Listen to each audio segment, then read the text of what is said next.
Let's dive right into this explainer, where we're going to unravel the true mystery of persistent chronic pain and explore the groundbreaking brain-first treatments that are completely redefining medicine in 2026. Look, if you're someone you love has been living with pain that just won't quit long after the initial injury should have healed, you are in exactly the right place.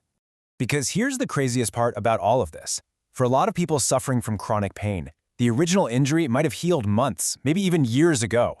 But inside the body, a false alarm and the nervous system is just continuing to blare at maximum volume. It's an incredibly frustrating, exhausting experience. But today, we're going to look at the exact science of why this happens. And, amazingly, how you can actually turn that volume back down. So, here is our roadmap for today. We're going to start with the mystery of chronic pain, decode that stuck alarm system, look at the conditions it drives, and finally, reveal exactly how to retrain the brain. Section 1. The chronic pain mystery. What happens when the pain outlasts the injury?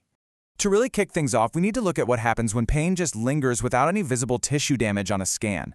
Chronic pain affects roughly 20% of the global population. That is 1 in 5 people. And the scenario so many face is just heart-wrenching. You go to the doctor in absolute agony, you get an MRI or an X-ray, and the doctor says, well, everything looks perfectly fine.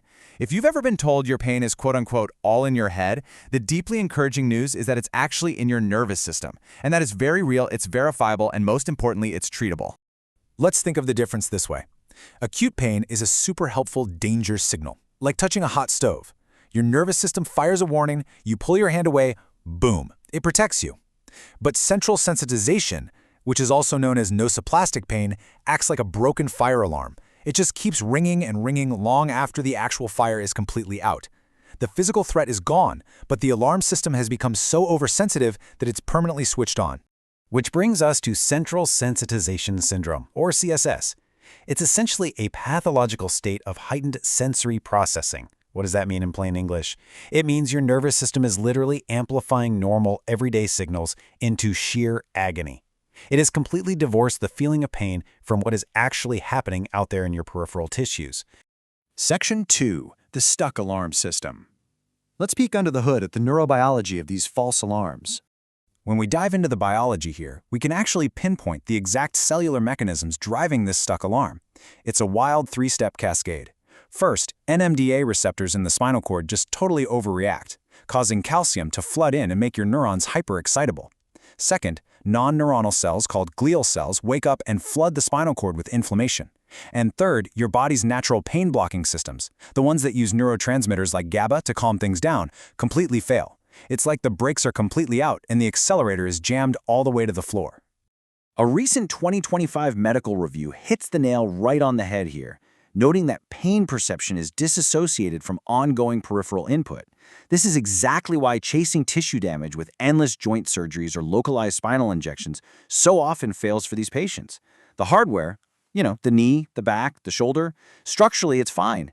It's the software processing the sensory signals in the central nervous system that's malfunctioning. Section 3. Conditions driven by CSS. Let's look at the widespread impact of a sensitized nervous system. To really ground this dense neurobiology in reality, let's look at how this syndrome manifests clinically for millions of people. Patients end up experiencing these bizarre, highly distressing symptoms. Take allodynia, for example. This is a shocking phenomenon where literally just the light brush of a bedsheet feels like agonizing burning, or hyperalgesia, where a tiny bump causes extreme spreading pain. They also experience temporal summation, where a repetitive, completely normal stimulus slowly winds up into severe pain, often expanding far, far beyond the original site. Because this whole problem lives squarely in the central processing center, it acts as the master driver behind an astonishing variety of widespread conditions. We're talking about fibromyalgia, which affects around 4 million adults in the US alone. We're talking about complex regional pain syndrome, irritable bowel syndrome, chronic migraines, and that persistent, maddening back and neck pain that doctors can't ever quite explain. It's wild, right?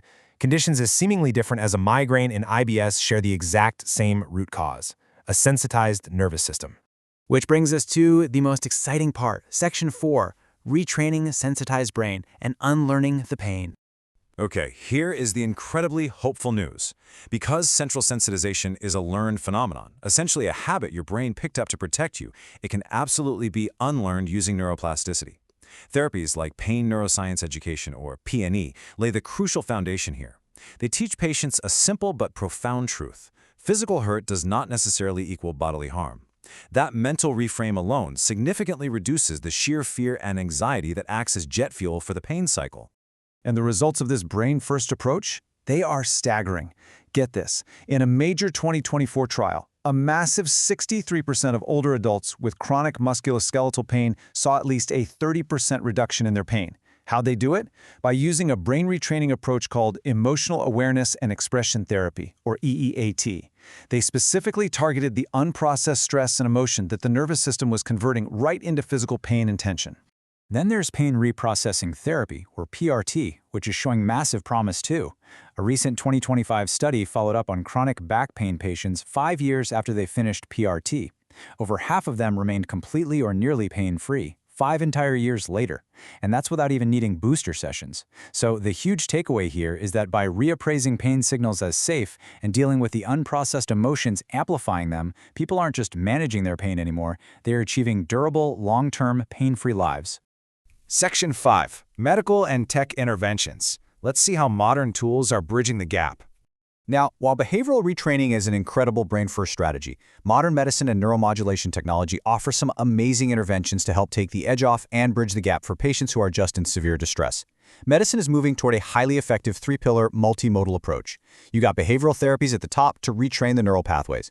In the middle, central nervous system medications like duloxetine or pregabalin that actively dampen the overactive signaling, and at the bottom, advanced tech like high-frequency 10 kHz spinal cord stimulation to directly modulate those misfiring neural circuits.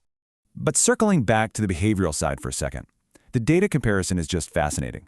Emotional awareness and expression therapy dramatically outperform traditional cognitive behavioral therapy. We're talking 63% compared to just 17% in achieving significant pain reduction. It proves without a doubt that directly addressing the specific emotional tension driving the nervous system is a real game changer. And as we look to the horizon, technology is finally catching up to the neuroscience. We're seeing innovations like immersive virtual reality distraction and adaptive closed-loop brain-computer interfaces. These tools are offering unprecedented, non-invasive ways to essentially hack the pain connectome. They help restore normal sensory processing without having to rely purely on heavy pharmaceuticals. Which leaves us with this final, incredibly important thought. Your pain is absolutely real. It is not imaginary. But if the tissue is healed, the mechanism causing your suffering is a reversible software glitch in your nervous system. Knowing that your oversensitive alarm system can literally be reprogrammed should leave you feeling completely empowered.